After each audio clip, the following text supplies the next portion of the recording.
Hi, thank you for visiting Vorian. My name is Vori, and if this is your first time, then a sub and a like to the channel would be greatly appreciated. Now then, don't be so surprised. This is Tales of Arise. Well, what you're seeing right now is my gameplay from a live stream, and yes, I do love putting on the cosmetics on my characters, and also this is in-game included. Not all of them needs to be bought on this game, Tales of Arise, and that's actually one of the highlights that I really want to talk about. But let's just start from the very beginning. Tales of Arise arrived with significant anticipation, with many hoping it would set a new standard for the long-running Tales of series. While expectations were high for it to be the best in the franchise, the final experience seems to be a mix of strong highlights and experience for some areas that did not quite stick the landing for everyone. One of the most immediately striking aspects of Tales of Arise is its art style. As you can see, the visuals are indeed quite good, successfully capturing a vibrant anime-like aesthetic that makes playing the game feels at times akin to watching a high-quality animated series. The character designs, environments, and effects all contribute to this engaging visual presentation. As you can see, the narrative of Tales of Arise starts with an intriguing premise that hooks you in, exploring themes of oppression and liberation.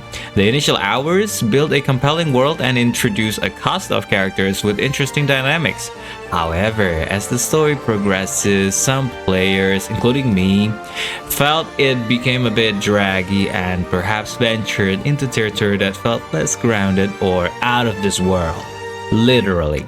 In a way that detracted from the initial intrigue, this sentiment is echoed by some other players who felt the latter half of the story didn't maintain the pacing and focus of the beginning.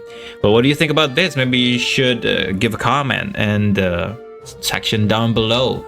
Tell me about your experience playing Tales of Arise.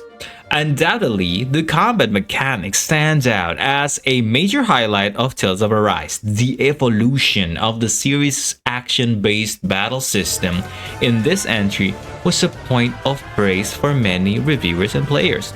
The combat is fluid, visually impressive, and offers a satisfying depth through character abilities. The boost attack and boost strike system, and the overall fast-paced execution. It's the kind of combat that remains engaging and fun throughout the entire playthrough, providing a consistent source of enjoyment even if other aspects of the game might waver.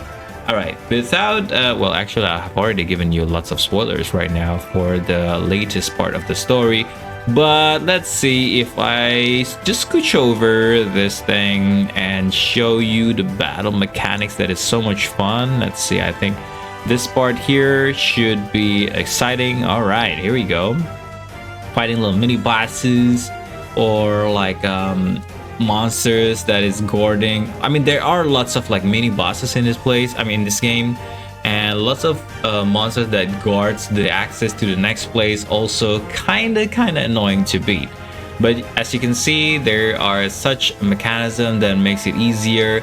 There's even, for a mobile gamer like me, auto battle, as you may notice a little bit what I'm doing here in the gameplay. Anyway, let's end this with Tales of Arise. Visually impressive entry in this series that successfully brings an anime aesthetic to life. While it was anticipated to be a pinnacle for the franchise, opinions are somewhat divided, particularly regarding the story's pacing and direction in the later stages. However, the game truly shines in its combat system, offering a dynamic and highly enjoyable experience that serves as a significant highlight and a strong evolution for the series' gameplay. Despite some narrative shortcomings towards the end, the engaging combat and appalling art style make Tales of Arise memorable, albeit perhaps not universally the best Tales of game. But by saying this, I have to admit that I haven't tried the DLC. I'm waiting for the discount to come, but I'm feeling it. It's pretty soon. I'm pretty sure of it, and it might change my perspective of the game. What do you think? Have you tried it with the DLC even? Leave a comment in the section down below, subs and likes to support the channel, and thank you for visiting Vorian.